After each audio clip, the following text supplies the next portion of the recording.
I think now it's a good point to ask you about the real applications of optogenetics. You mentioned that you can stimulate brain cells, but what can we do with that?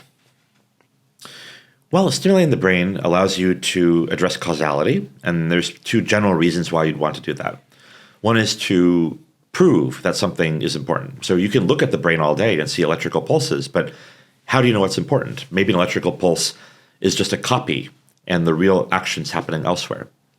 By stimulating, you can test whether driving that activity pattern is sufficient for a behavior or a pathological state, or you can delete it through neural silencing and see whether that pattern is necessary for a behavior or a pathological state, or the treatment of a pathological state. So causality is very much at the core of why optogenetics is interesting.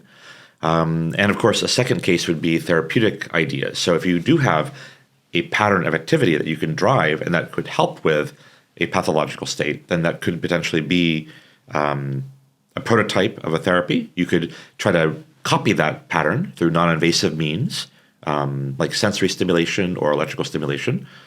Or just a few summers ago, a team in Europe also has been trying to put optogenetics into the human eye for treating blindness. And so, of course, being a gene therapy, using it in the human body is very challenging.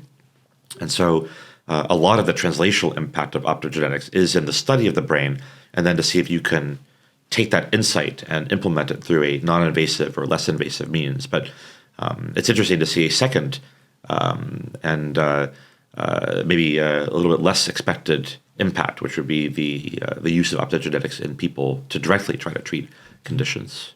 Actually, this second aspect is something that we can talk about a little bit later because it's incredibly interesting. But I would like to continue again on the path of electrical stimulation of the brain of the cell. So let's say you stimulate a certain cell, which will kind of perturb or not a certain network in the brain, and maybe a system in the brain, the whole system. Can we say that by stimulating 1-2 cells, we can manipulate behavior in mice, for example? Yeah, so probably at this point, thousands of studies have been done where people will activate or silence a set of cells, or sometimes even one cell, and you can see changes in behavior. So you can study sensation. You can drive one or more cells and see if an animal will respond to it. Can you simulate touch or visual stimuli or auditory stimuli? And lots of groups have done that. You can try to drive a set of cells or silence them and see if that creates or sustains or impoverishes or halts an emotion or the formation of a memory or the recall of a memory. And of course, you can try to drive or halt actions as well, right? Movements. And those can be done in healthy states or also disease model states. So most optogenetics is done in animals, such as mice. And you could try, for example, to halt a Parkinsonian symptom in a mouse model of Parkinson's disease, or like my collaborator Li Wei-Sai at MIT is trying to drive patterns of activity to clean up Alzheimer's disease and so on and so forth.